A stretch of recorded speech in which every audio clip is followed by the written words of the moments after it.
All right, injuries. We got Burford, knee, won't practice. Aaron Banks, toe, limited. Shamar Jean-Charles, shoulder, limited. Ray, rib, limited. Hargrave, thumb, limited. And that's it. Go ahead. With Aaron Banks, does he have any chance to potentially play? Yes, he does. What's the next man up situation for Burford at right guard if you go there? We got some guys on practice squad, and we just brought a guy in. Is the Burford thing a long-term thing, or? No, I think he would be all right if he played Sunday, but it's a question here on Thursday, and can't go today, so it's worrisome. Is Arch, is he in the building yet? I am not sure. How do you go about getting him up to speed? And any chance that he could suit up on? There's an outside chance, but I mean, with being a short week, we'll most likely go a different direction, but we've got a lot of moving parts with that. Will Odiciano practice at right guard today and Banks at left guard? Maybe. You'd mentioned on Friday that the plan was to sign Jason Verrett to the practice squad. Is that still the plan? No, it has not happened. Do you anticipate it happening? We'd like it to, but not sure yet.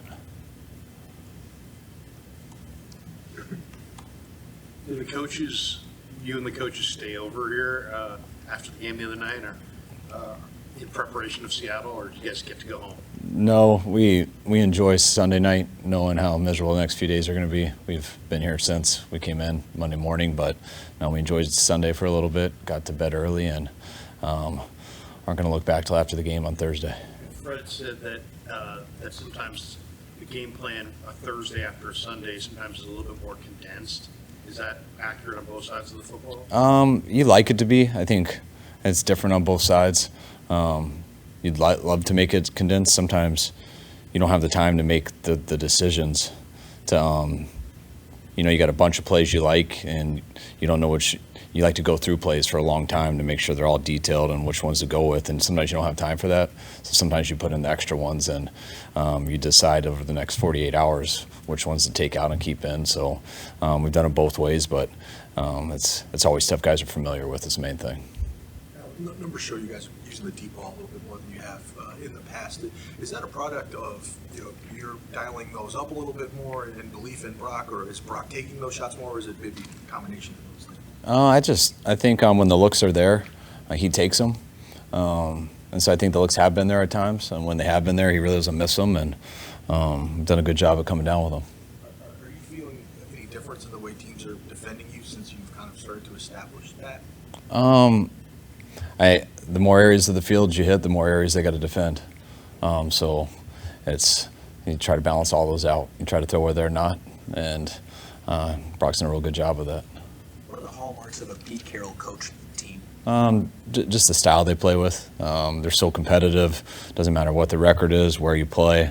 Offense, defense, special teams, they all go extremely hard. They practice hard. I think just the style of their play, and when you watch the silent tape, it's as close to ours as anyone else. I think we're very similar in the style our teams play with. What's the biggest challenge of Metcalf and Lockett? What's that? What's the biggest challenge that Metcalf and Lockett pose? DK is just how explosive he is. He's in the size of him, to be that explosive with that size and be able to drop your hips and run all the routes. It's had two guys I've ever been around like that, and one was Julio Jones, and the other was Andre Johnson, and this guy I think's a couple inches taller and about 28 pounds bigger, so it shows you how talented he is. And then Lockett, I think, has been one of the more underrated receivers over the last 10 years. He's so consistent in what he does. He's got such a savviness on how to find the zones, when to lean away from certain man looks and stuff, and very consistent receiver. What do you see from Geno Smith? Geno's done some good things. He's earned this role to get to where he's been these last 2 years. Geno is really good at, kind of attacking the defense, take what they give him. The goal is to hopefully make them one-dimensional and try to get them to have to make some bigger plays and not just stay within the scheme. Witherspoon and how has he sort of impacted their defense? Yeah, it was. It would have been fun to watch him these last 24 hours if we weren't having to go against him, but he was as advertised.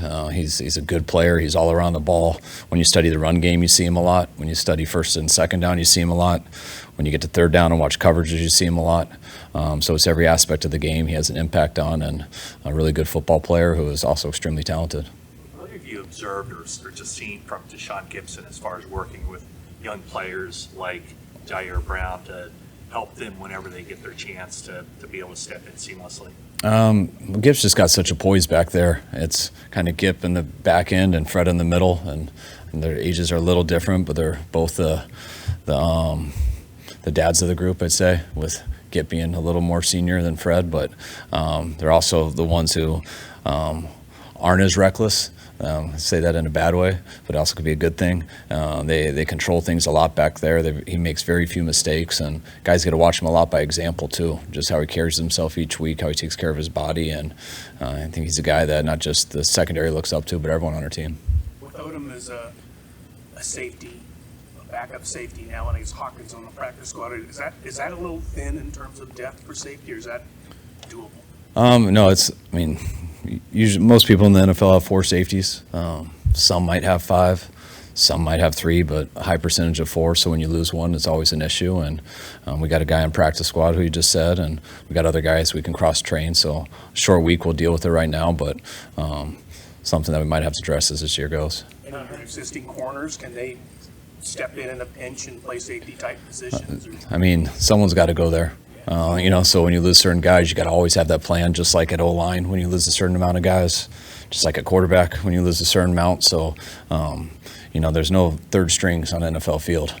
It's ones, and some guys have 2s, but, all those 2s are also playing special teams. So that's the whole challenge as this year goes. Seattle likes to use the UCLA running back on the screen game.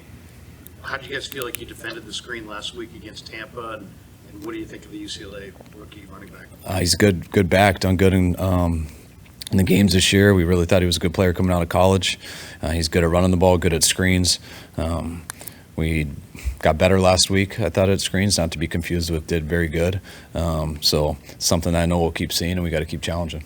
You see the Seahawks run defense, Kyle. You guys did pretty well against it last year. So how has it changed at all, and how is your rushing attack with it? They're always a challenge to run the ball against. It usually takes till the fourth quarter and you got to break a long one to ever make it look like you did good. They usually commit to that pretty well. Up there, it's twice as hard as anywhere else.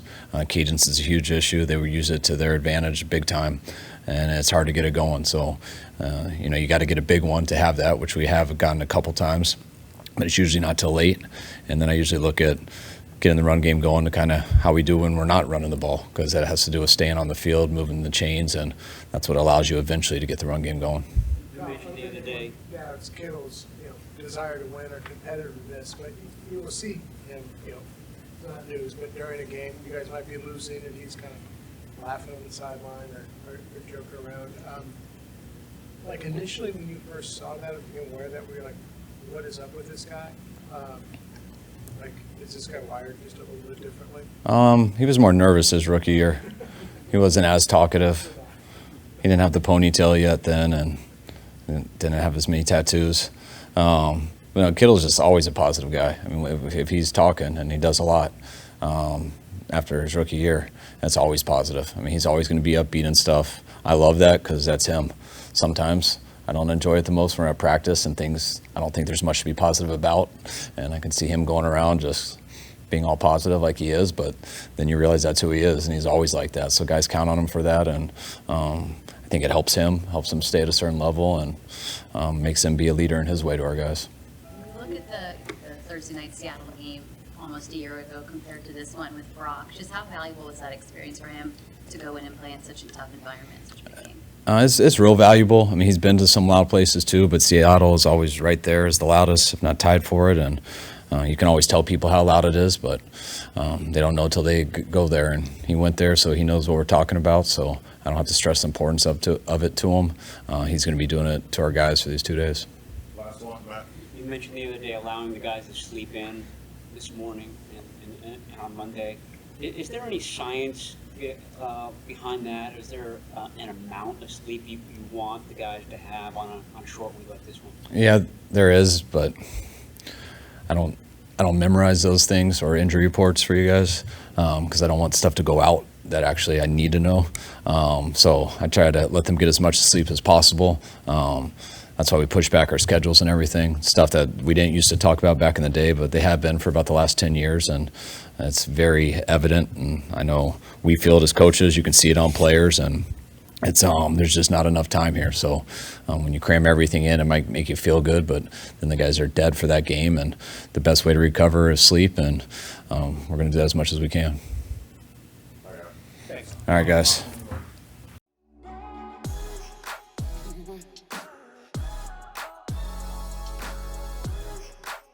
Mm-hmm.